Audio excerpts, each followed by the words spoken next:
So Walton Goggins, you've got two projects on TV right now, and they couldn't be more different from each other. Let's start by talking about Six because it just aired. Tell us a little bit about that show and about what attracted you to it. Well, first and foremost, I'm a fan of the creators, Bill Broyles and his son David. I wasn't that familiar with David's work, but Bill has been around for a long time, and Bruce McKenna, and he's a real veteran. And when I read it, I thought that there was a unique opportunity just to take soldiers out from in front of the flag, the American flag, or any flag for that matter, and celebrate them as people and their sacrifice, not for country, but their sacrifice for themselves and for their family, what is being asked of them on a moment to moment basis. And I think that in some ways, by honoring their commitment and sacrifice individually, I could touch people. And I thought that that's what they wanted to do. And I had a conversation that if I came on board, that would really kind of be my goal. And they jumped on it. And that it came from your heart and a place of really honoring these people and what they do. And I feel like we achieved that. So tell us a little bit about the character you play, Richard "Rip" Taggart. Tell us a little bit about this guy. It's he's a person without a God or a belief in theology. He's a man who has seen too much and is probably not long for this world, and spiritually and physically, and a person who is, and that was kind of a debate when I first kind of got on board, and this first conversation that I had with Bill and David and Bruce. They said, well, it's a guy who's done some questionable things, and I said, no, it's not. He's a war criminal. I mean, that's what he is. So this conversation will not be predicated on truth unless we both admit that, and they did. And so it's a man who is suffering greatly from some of the decisions that he's made, and is affected psychologically by his time overseas, and is just numb, to be quite honest with you. It's like he is living at the bottom of a hole, and over the course of the first episode, he's captured by a Muslim kind of radical extremist group, Boko Haram, or a version of it, and asked to really, or is given an opportunity to be reborn and find a reason to live through helping the people that he's incarcerated with. Talk a bit about the training that you did in order to get ready for this. You guys trained at SEAL Fit, is that right? Well, Joe Manganiello was supposed to play this role originally, so he was there kind of from the beginning, and all of those guys went through SEAL Fit, and they had already began filming. Actually, they were in the middle of their second episode when Joe had to step out. So I was replacing him, and I didn't get the opportunity to go through SEAL Fit. I had, I don't know, a week really to prepare for this whole journey. So mine really kind of began more psychologically and physically. I keep myself in pretty good shape anyway. And for me, it wasn't, look, man, I've been around a long time. I know how to hold a gun, and I know that all of that is important. But unless, from my perspective in this role, in this show, unless I'm coming from my heart and a place of vulnerability, then I won't access the feelings of empathy and the feelings of horrible atrocities that would pay respect to the people that I'm doing this for. And so, no, I didn't get an opportunity to kind of do that. For me, it was by the seat of my pants. As soon as I got there, we started, working with live ammunition at a shooting range in North Carolina, and began learning these kind of maneuvers. And then, really, my journey was one of incarceration. So it was more mental than and physical, but not one of kind of tactical kind of SEAL moves. It was really kind of thinking like a SEAL and like a person in incarceration. So that's really what I focused on. Well, in a way, it sort of helps because your character is kind of detached from the other guys on the team, right? Yeah, yeah. And it was strange to kind of get down there, and because I know Joe had become, really, really good friends with these guys, whereas I didn't want to. I wanted to know them, but I wanted to know them from a distance. And I think that was a little hard at them, for them at first. It was like, why am I not like kind of why am I not ingratiating myself to their group dynamic, and why am I not inviting them into mine? And I think for me it was because I was where you pick the show up. Rip is so far removed from any of those dynamics that I didn't want to slip into some kind of comfortable numb with them, and in some ways it was the best thing that ever happened. At least for me, I think it would have been hard not to succumb to that kind of camaraderie had I been there from the beginning. But it was a little easier for me to be on the outsides because I was. Right. You've got some fantastic directors who worked on the first season of this show, just to name a couple: Leslie Linka Glatter, Clark Johnson, Alex Graves. I mean, what did those guys give you that helped put you into these kind of intense psychological and physical moments for the character? I know a lot of these guys. I know Leslie from Justified. Clark Johnson did both, the Shield and from the very beginning, and who's a very, very, very dear friend of mine.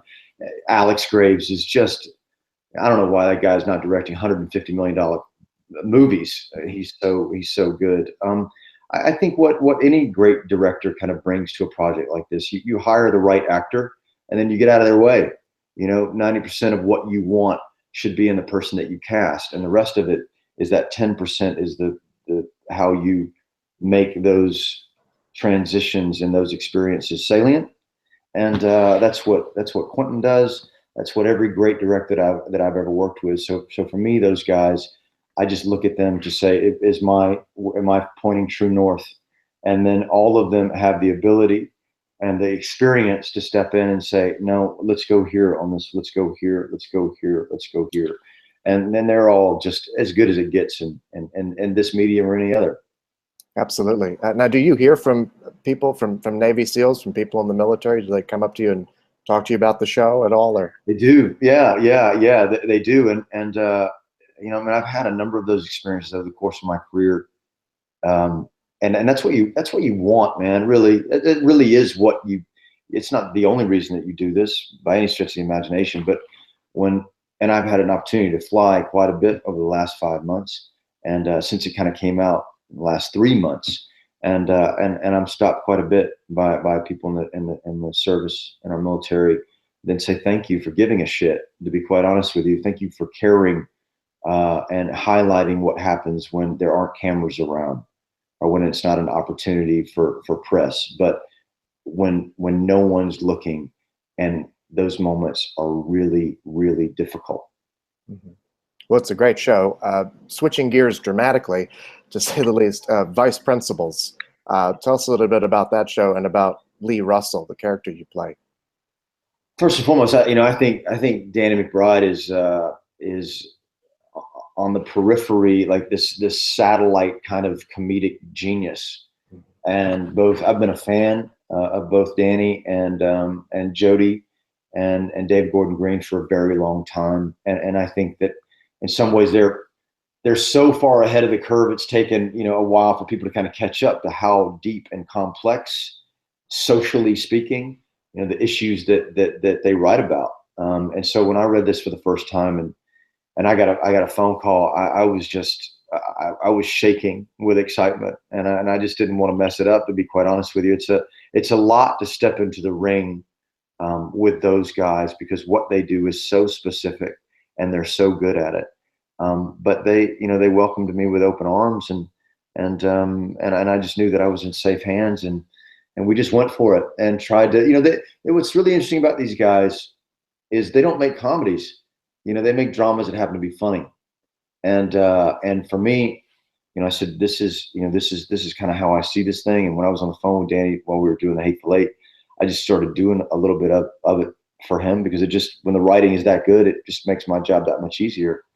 And he said, that's what I want. And And then we got down there and started playing and said, okay, well then what are we really anthropologically doing in this moment right now, in this space in our country's history?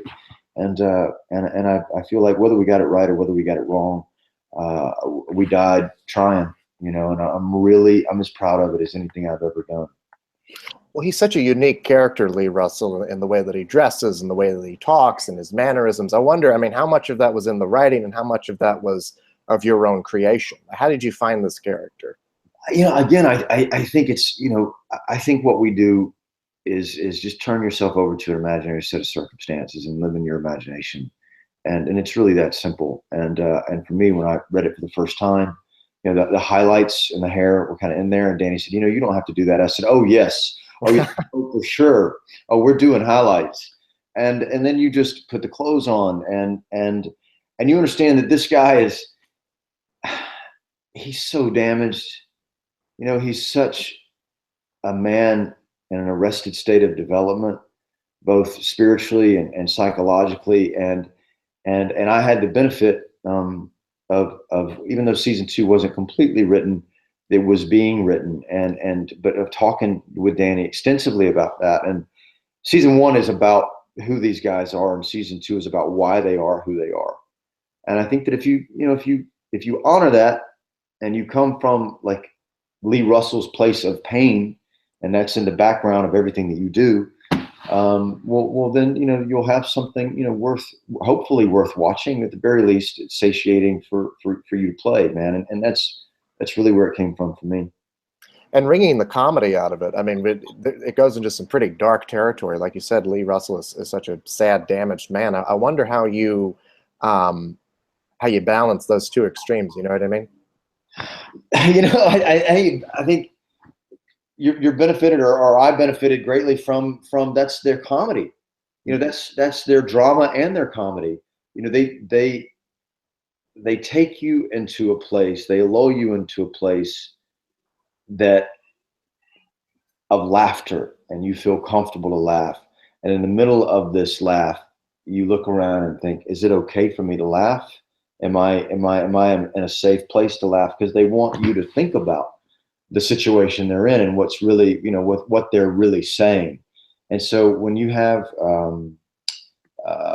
directors and writers, showrunners, creators that are that skilled at their art, you just turn yourself over to it, you know. And they did. They trusted me, and I think that I was given an opportunity to take them places that maybe they hadn't gone before, because I don't know that, you know, Danny it's 50-50, you know, but it was one of the greatest experiences of my life, and I learned so much from him and from all three of them.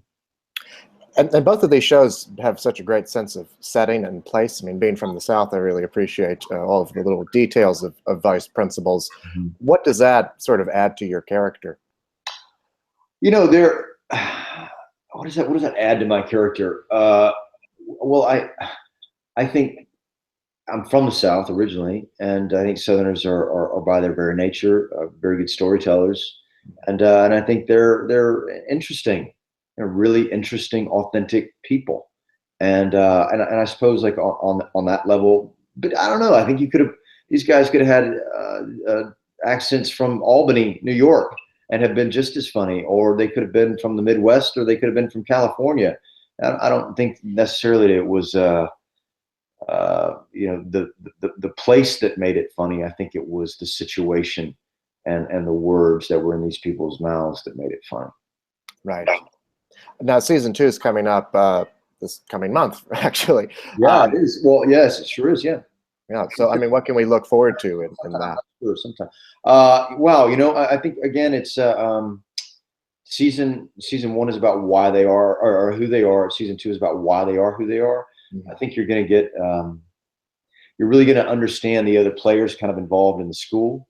And I think you're going to get a lot more of the dynamic between Neil Gamby and Lee Russell, and I think you're going to be given a front row seat to the mind, or how the mind works for a man like Lee Russell, and maybe see kind of the motivations for this.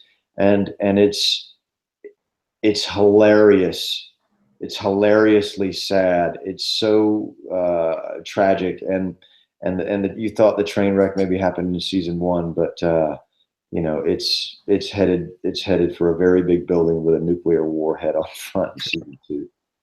I love the way you say his name, by the way, Gamby. There's such a nice patronizing quality to that.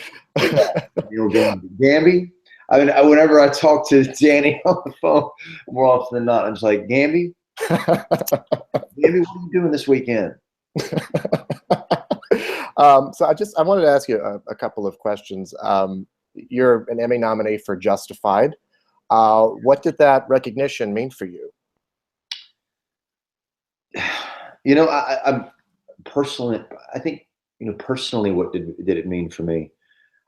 Well, I think it would have meant something different in my 20s than it did in my 30s, and now I'm grateful for the experience.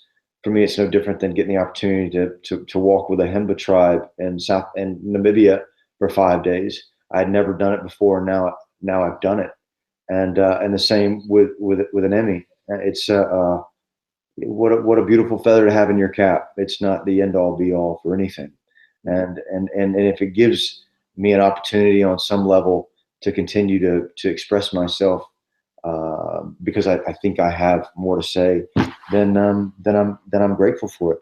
You know, I don't think that these things happen that often in a person's life, and you just walk into it with extreme gratitude for the time that it did happen. And that's what I said in interviews back then, and that's really kind of how I feel now. Well, you were in two really high-profile, long-lasting shows, not just Justified, but The Shield as well. I wonder what being in those two shows, which people are still watching and discovering even today. I mean, what was that like for you? You know, does lightning strike once? I mean, sometimes it never strikes in a person's career. And to go from The Shield, which was so unbelievably personal to me. I never thought that I would have that experience again, and I was told to kind of guard my heart by Chickless and a few other people that had been down that road, and then Justified came along, and it took. I think for a number of reasons, but you know, I was on FX for 13 years, and two roles that will definitively changed me as a person, and that I'm synonymous with, you know, hope, but not solely defined by it, but that are certainly very, very, very personal to me. And but I think what I've tried to do is not I don't live in the past, and I try not to live in the future. I really try to live in the present. I'm happy that I think Venus Van Dam, even with what 3 episodes or 5 whatever it was over the course of those 3 years, is on par with Boyd Crowder. For me personally, I feel the same way about Lee Russell and Rip Taggart, you know, and I hope that it continues, but you never know. And you've done some great film work recently as well, particularly with Quentin Tarantino on Django Unchained and The Hateful Eight. I wonder, I mean, joining that group of actors who work with Tarantino, the repertory company, shall we say, of Tarantino actors, what has that been like from you, and what have you gained from that? I'm still pinching myself, man. I mean, like, it's still like, come on, that didn't happen. It didn't really happen, but it did, and it. I think what, you know, Quentin teaches a lot of people about a lot of different things, but at the bottom, like underneath all of it, is a sincere enthusiasm and an appreciation for the art of storytelling, and I don't know anyone whose passion for this is more infectious than Quentin's. But you know, I've been around. I've worked with most of my heroes. You know, from Duvall to Chris Cooper to Tommy Lee. I mean, you know, I've gotten to see all of these guys work with. I've been doing this for a long time, man. 27 years. The Apostle when I was 24. Wow. I've had an opportunity to witness some of the greats. And then you hopefully you transition from a place of just in awe of their talent to saying, I just want to learn. And luckily for me, over the course of my career, especially with Quentin and Sam Jackson and Tim Roth, who's a legend to me, Kurt Russell, are you kidding me? Jennifer Jason Leigh, like all of these people are now my friends, and I get, you just learn from watching them up close and what they do, and at the end of the day, it's just about not judging, not reaching for an outcome or a result. Just live in the moment and be vulnerable and listen. That's it. I think that's the greatest thing for me. It's not about getting another job or not getting another job. It's just about, well, all the lessons that you learn kind of in this moment, how do they apply to your professional life, and how do they apply to your personal life? And that's really it. That's what you have control over. Absolutely. Well, you certainly hold your own against those great stars. So congratulations, Walton, and thank you so much for your time. I appreciate it. I'm glad we figured this out. I'm glad to. I'll talk to you later, man. Talk to you later. Have a good